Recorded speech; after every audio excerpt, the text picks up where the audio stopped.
Welcome, fellow truth seekers. One of the most important missions in life is to seek out the truth. Truth is also a necessary catalyst for harmony. I'm determined to see harmony on Earth in my lifetime, so any way that I can contribute to that, I will. That's why I'm so tired of seeing our journalists in the news lie to us or deliver clearly biased stories. Their original goal was to inform the people with truth and facts, and they have strayed so far away from this noble cause. Instead, they're doing such a disservice to their fellow human beings. That's why I would like to give you truth and facts so that we can all come to real conclusions together.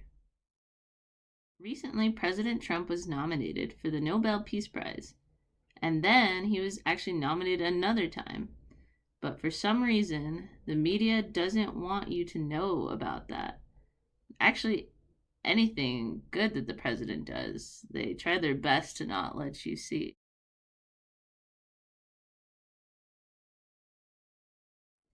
On August 13th, 2020, President Trump announced an historic agreement between Israel and the United Arab Emirates.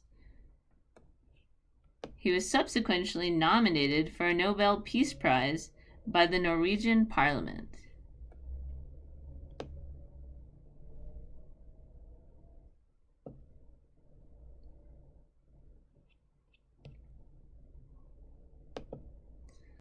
On September 4th, 2020, he announced another peace treaty, this time between Serbia and Kosovo.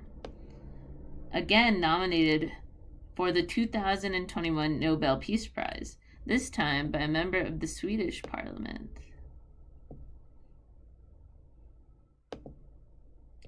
Then, while doing research, I also saw that he had been nominated previously for the 2019 Nobel Peace Prize for the agreement he signed with North Korean leader Kim Jong-un to work toward the denuclearization of the Korean Peninsula.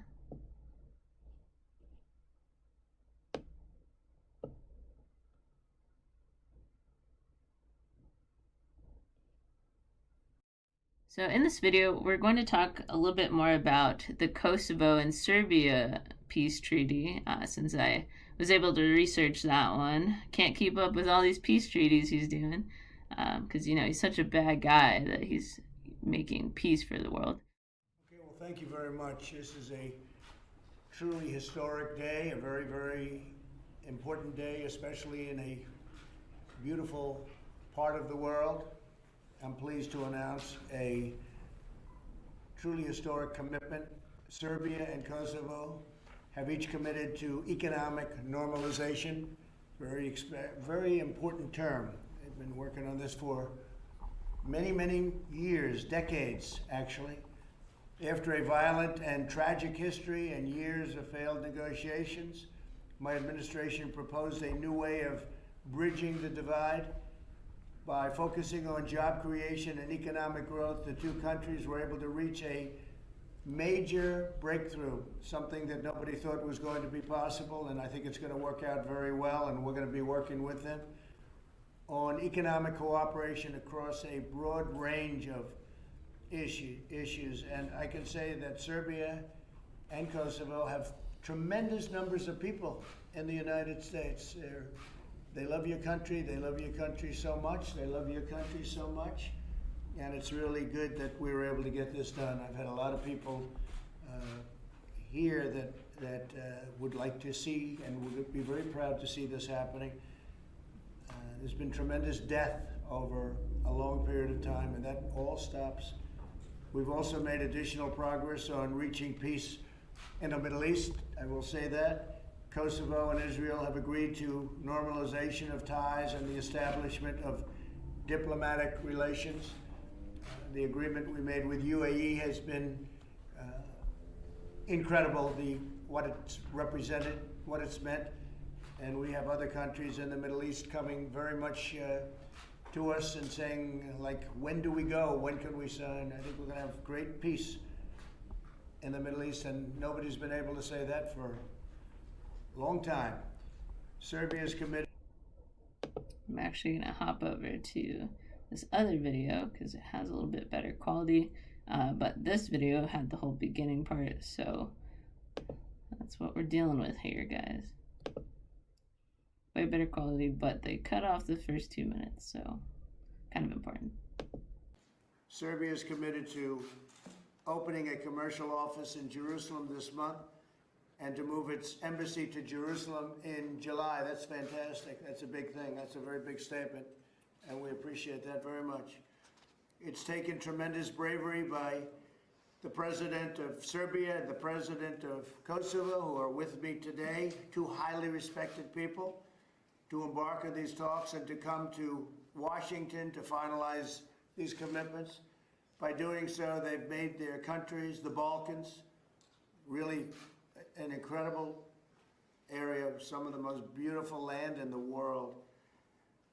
But they've made the world safer. I look forward to seeing Serbia and Kosovo prosper as we work together on economic cooperation in the region going forward. I look forward to going to both countries someday in the not too distant future. We have a thing called a campaign going on right now, so I think we better devote a little time to that. But we look forward to it. But we're very proud of these two great leaders and for getting this done, and their people are very proud of them, maybe more importantly. And truly it is historic. So I want to thank you both, and if you'd like to sign, you could start, and we'll start the process.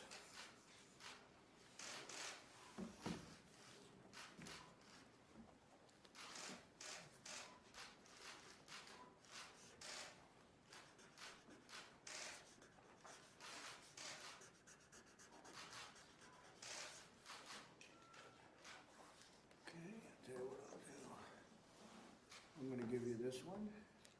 This is for you. And this is for you.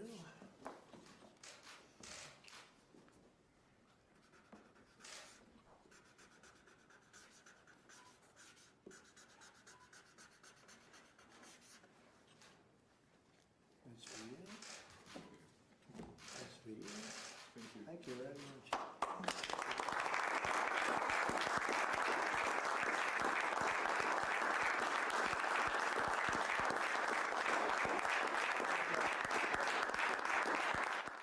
Let's start off with a little bit more of Kosovo and Serbia history and why it's been so hard to gain peace on their own.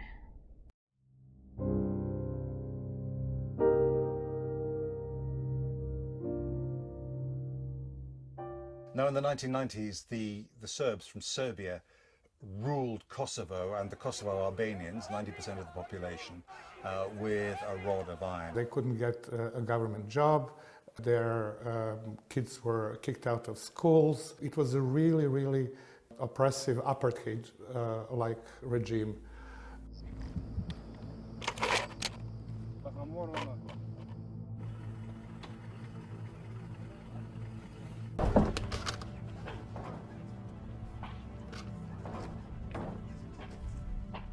There were lots of tales and evidence of massacres. I remember a 9-year-old Albanian kid in the village of Gornji Prekaze. His eyes were wide open, still staring at the frozen sky. It was very, very cold.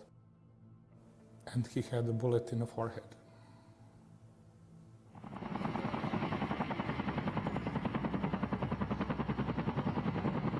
Bullseye 33947, heads up target area.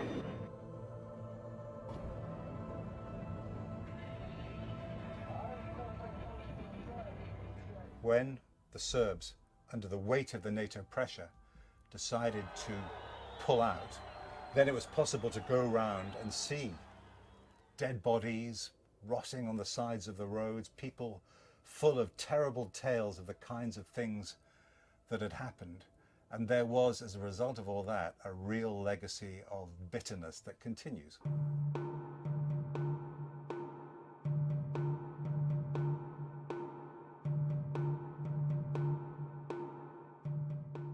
Two ethnic Albanians playing for the Swiss team started showing this sign to Serbian players, which is an Albanian double-headed eagle, their national symbol.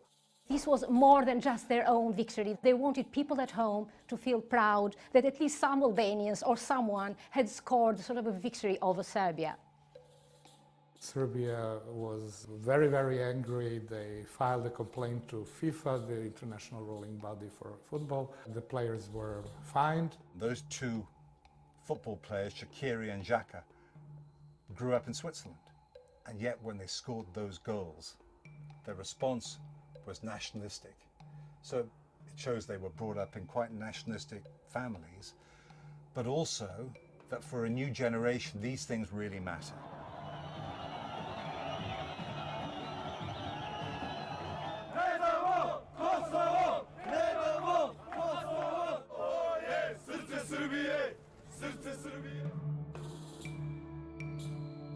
Kosovo is very, very significant for Serbs, Serb nationalists, because in 1389 the Serbs had a catastrophic defeat at the hands of the Ottoman Turks. And that, over the years, over the centuries, became memorialized and part of the national folklore.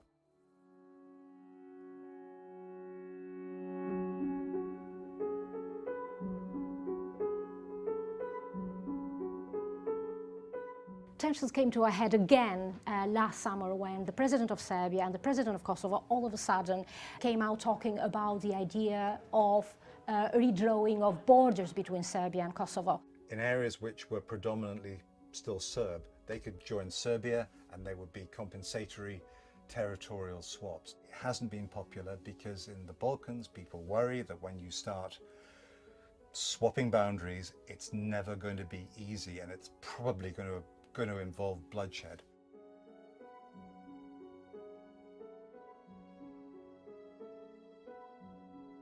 Unless Serbia recognizes Kosovo, Albanians and Serbs are not going to reconcile. The distance between Serbs and Albanians in Kosovo is growing as time goes by instead of diminishing as one would expect so many years after the war.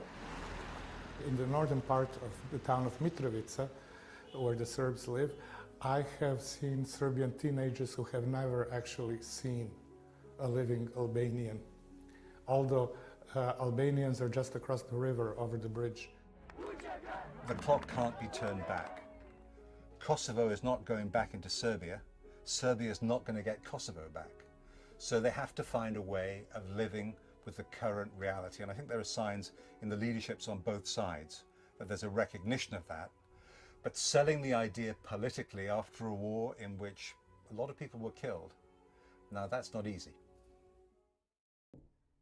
The history of Kosovo and Serbia aren't exactly covered very long in history class, so it makes sense why a lot of people might not see that this is important. So hopefully this gives you a little bit more insight on why we needed something good to happen to these countries, and we needed it soon, and now is a better time than ever. Rick Grinnell, please. I think everybody knows that we've been stuck politically in this issue for decades, and many times fighting about symbolic things. And what President Trump did from the very beginning is say, let's flip it. Let's figure out how to do economics first. You can't pay your rent and you can't buy food with symbolism, but you can when you have a job.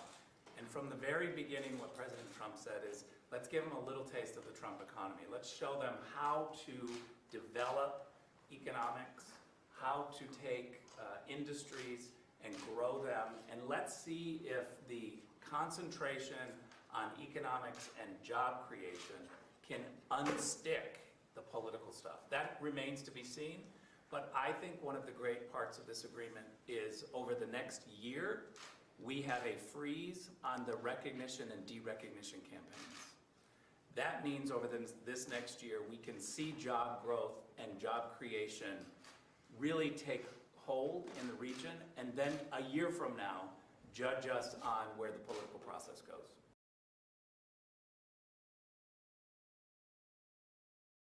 Mike Pence, please. Well, Mr. President, I just want to extend all of our congratulations to the President of Serbia and the Prime Minister of Kosovo. Mr. President, you demonstrated again a commitment to peace. And today's agreement on economic cooperation, we believe, as the President and Prime Minister do, as you do, that this is an important step toward peace in the Balkans in the long term. But let me also say how much we appreciate and welcome the important steps that both of these countries are making, Mr. President, in the direction of recognizing Israel and moving embassies to Jerusalem, as you have done. The good book says, blessed are the peacemakers. And Mr. President, I think the American people, the people of Serbia, the people of Kosovo that are looking on know that there are 3 peacemakers here, and we've made an important step with this economic agreement toward lasting peace in the Balkans. I want to congratulate them, and I want to congratulate you, Mr. President, on your leadership that brought us to this historic day. Thank you, Mike, very much. So yeah, I didn't really see this being spread on social media, and I'm sure you probably haven't. The only reason I know about things like this is from watching the White House press briefings, really. The one thing that did spread like wildfire, though, is that Atlantic story with anonymous sources. Let's bring that up here. So this Atlantic story, you know, the losers and suckers, it says right here at the top, so the very first part of this article says that he canceled the visit to the cemetery in 2018 because of rain, saying that the helicopter couldn't fly and that the Secret Service wouldn't drive him there. Neither claim was true. And then right away, if we go over to the White House press briefing, we'll see that they have some evidence that proves that very first paragraph is more than likely false. Also, I want to address what is quite clearly fake news. The story in The Atlantic has been categorically debunked by eyewitnesses and contemporaneous documents. The Atlantic claims, quote, when President Trump canceled a visit to the Ain Marne American Cemetery near Paris in 2018, he blamed rain for the last-minute decision, according to The Atlantic, saying the helicopter couldn't fly and that Secret Service wouldn't drive him there. Neither claim was true, says The Atlantic. That has been debunked. Behind me, you will see an email from one of the president's military aides that clearly reads, "We are a bad weather call for today's lift." The Atlantic reporting is based on 4 cowardly anonymous sources who probably do not even exist. Meanwhile, within hours, 10 sources, 10, went on the record debunking these lies, 8 with firsthand knowledge, stating on the record one common truth, that this story is false. It never happened. Adding to the 8 that were previously counted, I'm bringing you 2 new ones. One is from Derek Lyons, staff secretary and counselor to the president, who says this: I was with the president the morning after the scheduled visit. He was extremely disappointed that arrangements could not be made to get him to the site and that the trip had been canceled. I have worked for the president for his entire administration. One of my responsibilities is working with him on the many letters he signs to the families of our nation's fallen heroes.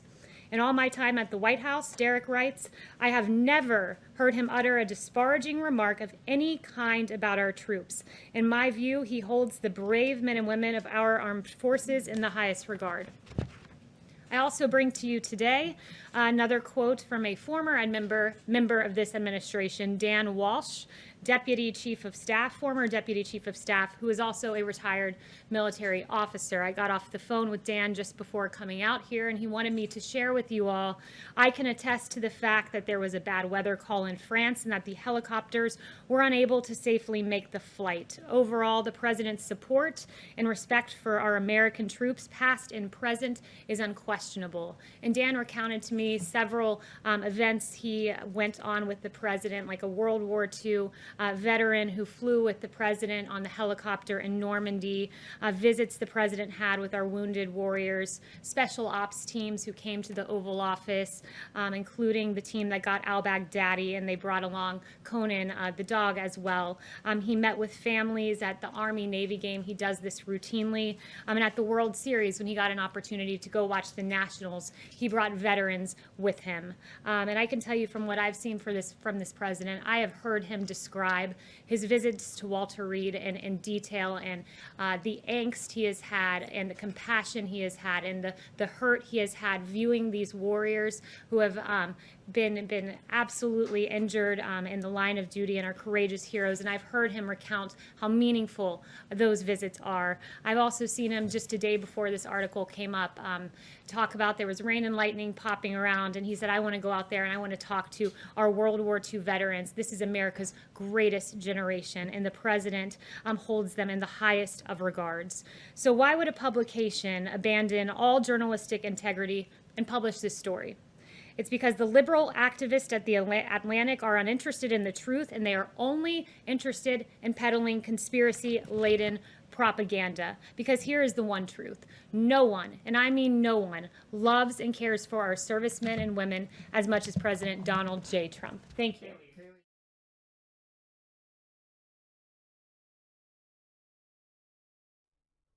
And then with Twitter, they really do everything possible to diminish anything good that the president does.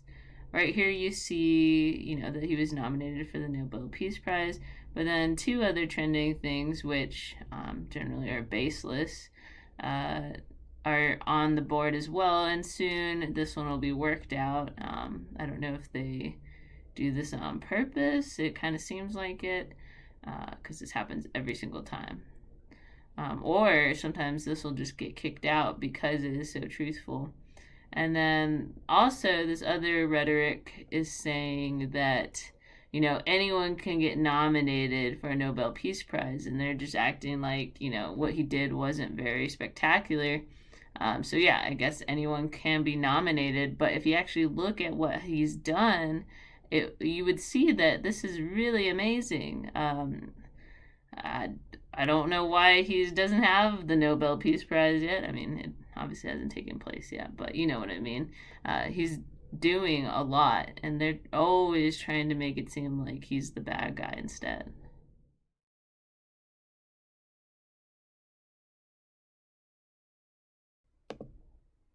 So, this advisor Grinnell, though, he went off on them. I really thought that was funny, honestly. Right there, he's showing you how little the journalists are even caring about this amazing thing that just happened. They're too busy asking the same 6 questions that have already been answered, and we know you're just trying to make him look bad instead of talking about something that would make him look good. So I really like that this advisor is just like, I came here to talk about Kosovo and Serbia, so, ask me some questions or GTFO. So shout out to this guy. He stood up to them real hardcore. Ambassador Grinnell, clearly you were effective here as the special envoy to these talks between Serbia and Kosovo, but I wanted to ask you about another initiative you led. Last year you kicked off the Trump administration push to decriminalize homosexuality. Yeah, I'm going to just talk about Kosovo and Serbia. I don't know if you can find it on a map, but this is atrocious. I have to tell you guys, you might be too young to understand what this issue is about. Maybe the older journalists should step up and say, this is a big deal. This is a big issue. I'm astounded at what happens in Washington, D.C., and especially in this room. I got to tell you, get substantive. Maybe it's too complicated of an issue for you all. Rick, respectfully, this is the first time we've had the opportunity to speak with these individuals. So okay, but today's about Kosovo and Serbia. Let's take a little time and talk about this 21-year issue, Peter. I mean, 21-year issue. We're getting the same questions that are all politics. You guys don't understand what's happening outside of Washington, D.C. People aren't listening to you anymore. It's really a crisis in journalism. And I think it's because people are too young to understand issues like Kosovo and Serbia. All right, How about a substantive question? Please? I don't think any of us came here for a lecture about our questioning. Okay, well, I didn't come But the here question to I not would like talk to about ask anything you, about Kosovo the and question Serbia. I would like to ask you is it accurate to say that it's full economic normalization? There was some ambiguity as to whether that is what the deal is about. And What do you mean by full? well, that's the question for you. No, it's a question for you. What's your definition of full? This is economic normalization for whatever the two parties could bring together. A whole bunch on rail, a whole bunch on water, a whole bunch on different industries. So more accurate to say working towards economic normalization, is that fair? No, I think it's incredible economic normalization. Air, rail, motor, opening borders, a whole bunch of industries. So again, I don't know what's missing, and I defer to you to say what's outside of economic normalization that's not included here. You tell me. This next part, I think, is particularly important. It has the Prime Minister of Kosovo and the President of Serbia explaining how monumental this moment is for them and their country's futures. So if you need an even better perspective on what's going on, why not hear what the leaders of these countries have to say? It makes me actually really happy to hear. So hope it makes you happy too. Yes, please, I'd like you to say. If you allow me, I'm really honored and privileged to be here and representing Serbia here in Oval Office, and thank you, Mr. President, for doing a great job. When I say great job, I really mean it, because your people and you wanted to engage yourself into a matter that, as a matter of fact, very few people wanted to do, and also your commitment to stabilize the region and to bring peace and stability into the region is something that we appreciate a lot. It's something of an utmost significance for us. Speaking about economy, of course, speaking about politics, we haven't resolved all our problems. There are still a lot of differences between us, but this is a huge step forward, and I'm once again profoundly grateful to you and to your people that you successfully got us here. And we didn't speak about many items that we signed today, but for us it's very important that we are going to have a unified economic zone in an entire Western Balkans, which will bring us to the real economic results for the benefit and for the sake of all our people. Once again, Mr. President, we appreciate and we respect your role, and if I may use or misuse this opportunity to extend an invitation to you to visit Serbia. The last US president that visited Serbia was Jimmy Carter because of Tito's funeral. Come to Serbia and you'll see the most hospitable reception, and you'll see how people of Serbia would react to them. Once again, many thanks to you, many thanks to Rick, to Jared, to Mr. Pence, to Robert O'Brien, to all the people that dedicated their time and bringing us here to Oval Office. Thank you once again. Congratulations. Thank you very much. Please. If I may, Mr. Yes, President. please. So thank you very much for your exceptional role and for your great team that we came to this point. I think absolutely this is a great moment for Kosovo and for the region. I think we made a huge step forward toward full normalization of relations that should lead eventually to mutual recognition between the two countries. We are fully committed to work together to improve people's lives, to create new jobs in the region, and we fully believe in your administration. We share the same values of freedom, democracy, and open market economy, so we are looking forward to start implementing this agreement as soon as possible. Going to be very successful. We have no doubt. Absolutely. We have no doubt. It's too bad this couldn't have happened many years ago, but you needed somebody to work it and bring it together. So congratulations to both.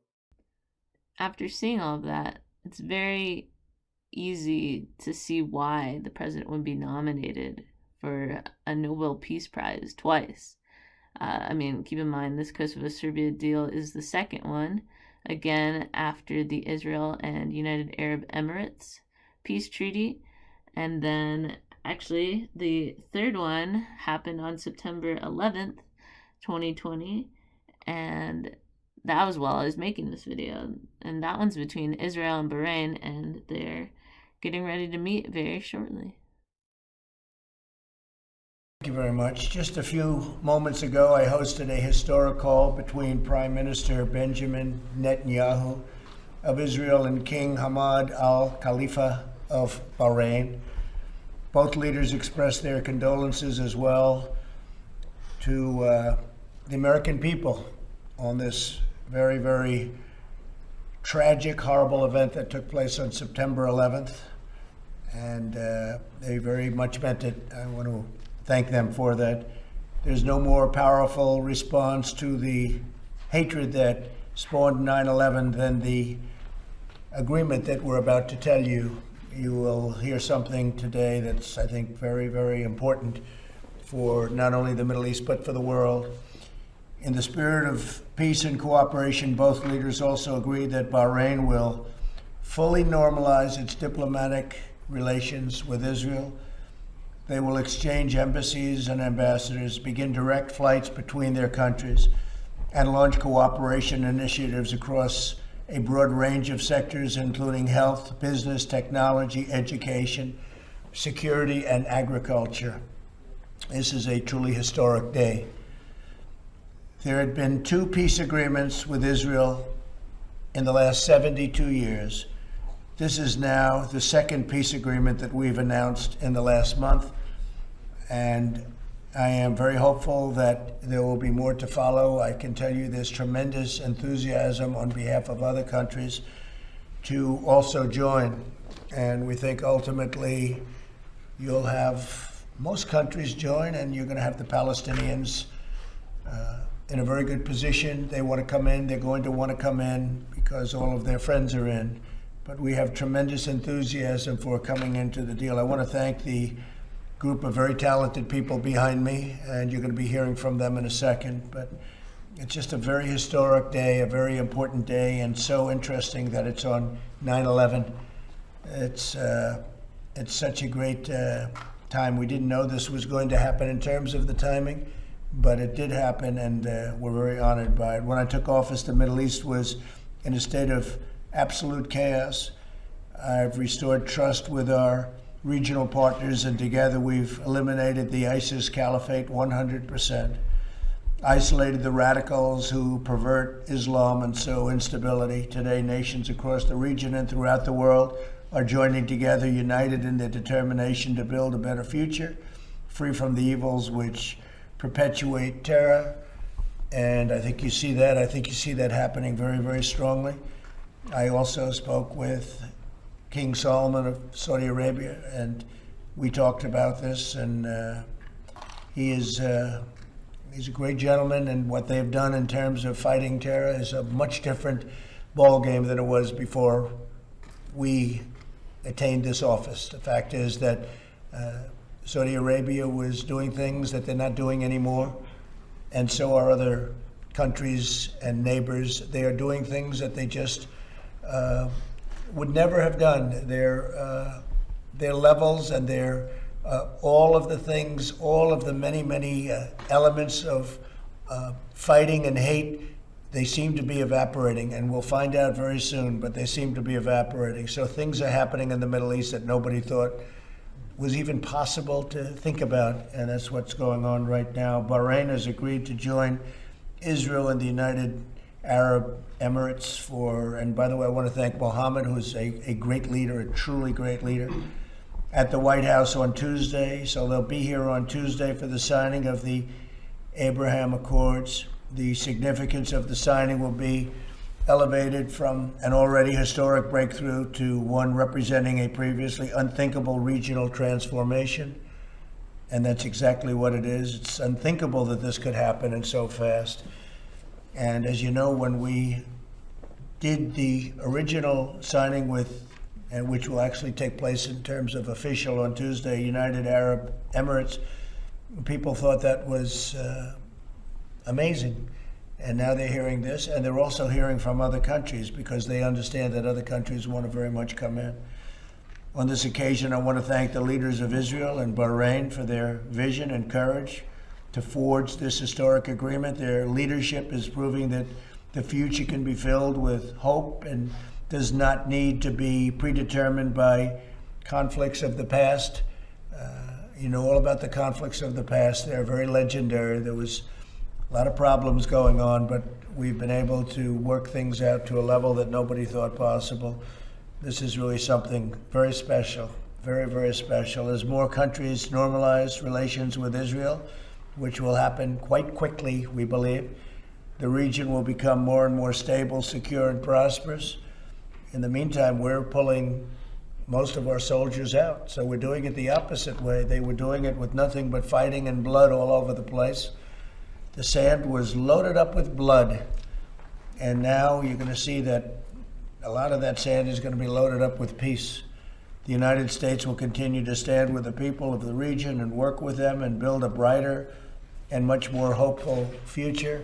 So we're very proud of this, and as time goes by, I think you'll see more and more why. I think most of you realize how important it is. Even the New York Times was very generous in their praise of the original deal, and they never thought, I think nobody thought this was going to happen so quickly after the first. But they'll both be here on Tuesday. They're going to be signing. Benjamin Netanyahu will be here. Prime Minister will be here, Israel. And we look forward to that. Just on this deal, because of the importance of the deal, we'll take some questions.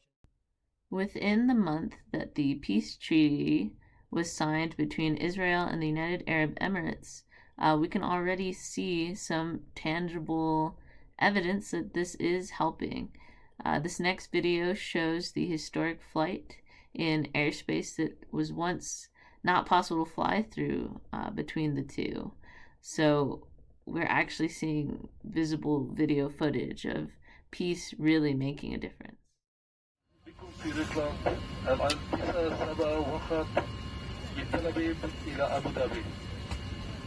Ladies and gentlemen, shalom and welcome on board El Al flight number 971 from Tel Aviv to Abu Dhabi. This is Captain Tal Becker speaking. We are very pleasant to host you on board the historic flight from Tel Aviv to Abu Dhabi. This flight records two significant events in the history of the State of Israel and the region building another step towards regional peace. For the very first time, an Israeli registered aircraft will overfly Saudi Arabia and after a non-stop flight from Israel, land in the United Arab Emirates. The duration of the flight, with a shortened route over Saudi Arabia, will be approximately 3 hours and 20 minutes, instead of would have been more than 7 hours up to now. At the end of this historic non-stop flight, the wheels of the aircraft with the flag of the State of Israel in its tail will touch down on the runway in Abu Dhabi, the capital of the United Emirates. This will be another significant event in our history, just as El Al was, when peace was signed between Jerusalem, Cairo, and Amman. We are all excited and look forward to more historic flights that will take us to other capital cities in the region, advancing us all to a more prosperous future. Wishing us all salam, peace, and shalom. Have a safe flight. Thank you. Shalom לכולם. ברוכים הבאים.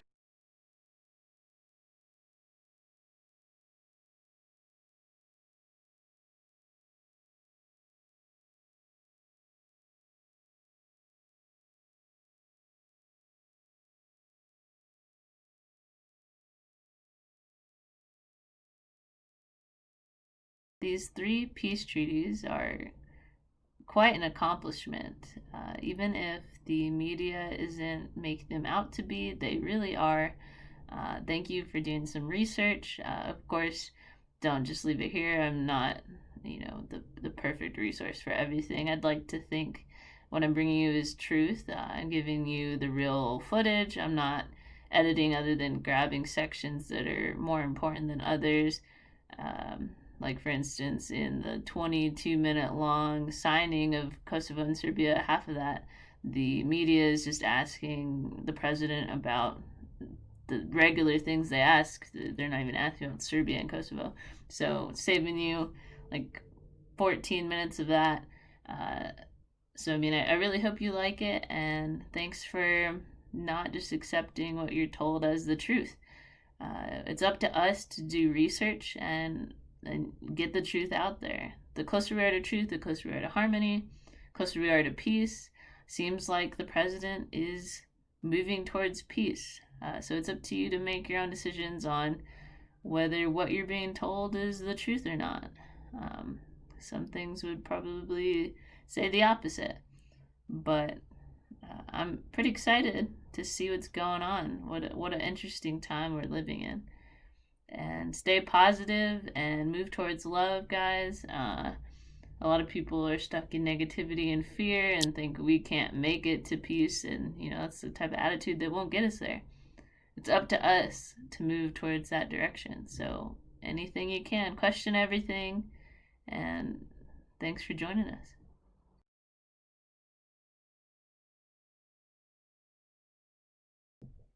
For those of you who have already fallen deep down the rabbit hole, you should already know what deep state is.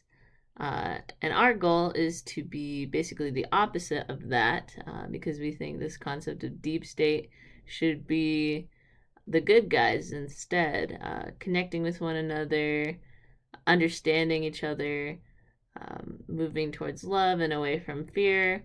We're big on plur. That's peace, love, unity, respect. We want that not just in the rave scene, but in real life every day. Along with this deep state name, we are actually doing music. We DJ, creating our own songs too. So if you ever want to hang out and you're into that scene or just any music in general, we love all kinds of music. Feel free to stop by our Twitch. That's official deep state. I'll put it in the comment below as well. And then if you want to have a talk about the truth or some important concepts, something deeper than your usual everyday questions, then feel free to hang out on Twitter. And our Twitter is Deep State Music. Again, it'll be listed below. We believe humans are all naturally creative and have this urge to put good out into the world. So I just encourage you to do whatever you're passionate about. The more we're doing things that matter to us, the better we'll improve the whole entire world. Working on our individual self really helps not just us out, but our fellow human beings. And then obligatory YouTube saying, please like and subscribe if you like what I'm doing. I'll try to do more for you guys. I'm coming out with a few more videos. This one was my first one, and I'm pretty excited to give you some truth. So I'm going to leave you with this clip from when President Trump announced his plan for the peace treaty for Israel and the United Arab Emirates. A little bit different than the regular mainstream media, because they usually give you really bad clips that they cut and diced and sliced. So here's some good words from a good man. Much love and truth. Deep State. And both leaders joined me to express their support for this effort, proving that the state of Israel looking for peace, and that peace transcends politics by any measure, unmeasurable. That's what they want.